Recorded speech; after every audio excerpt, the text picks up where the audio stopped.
Hello అండి. నమస్తే. అందరూ ఎలా ఉన్నారు? నేను చాలా బాగున్నాను. నేనైతే దోసకాయ పచ్చడి చేస్తున్నాను అనమాట. దానికోసం పచ్చిమిరపకాయలు తీసుకున్నాను.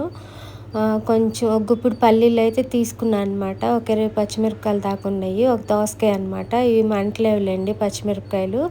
ఇవి వేయించేసుకొని మిక్సీలో వేసుకొని ఎల్లుల్లిపాయలు, జీలకర్ర, కల్లుప్పు వేసుకొని మిక్సీ అయితే పట్టేసుకుంటున్నాను. దోసకాయ అయితే ముక్కలు కట్ చేసుకొని పక్కనైతే ఉంచుకున్నాను అనమాట. ఇది మిక్సీ పట్టేసుకున్నది కొంచెం అంటే కొంచెం 2 రెబ్బలు చింతపండు అయితే వేసుకుంటున్నాను పులుపు కోసం అనమాట. ఇదైతే ఈ ముక్కల్లో వేసుకొని కలిపేసుకోవాలి. మిక్సీ పట్టిన పేస్టు కలిపేసుకొని తాలింపు వేసుకోవాలన్నమాట. ఈ విధంగా ఒకసారి చేయండి. చాలా సూపర్ అంటే సూపర్గా ఉంటుంది. నేనైతే ఈ విధంగా చేస్తాను. మీకు కూడా నచ్చుతుంది.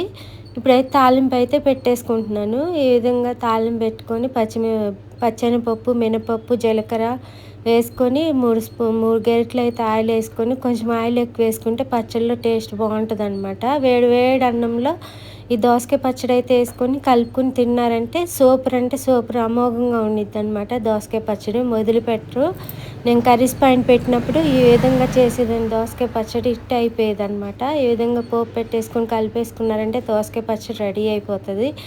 చాలా బాగుండిద్ది. వేడివేడి అన్నంలో వేసుకొని తిన్నారంటే సూపర్గా ఉంటుంది.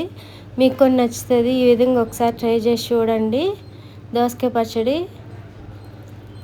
అద్భుతం అంటే అద్భుతం అనమాట. వేడివేడి అన్నంలో నెయ్యి వేసుకొని తినండి. బాయ్ అండి. నచ్చినట్టయితే లైక్ చేయండి. మర్చిపోకండి లైక్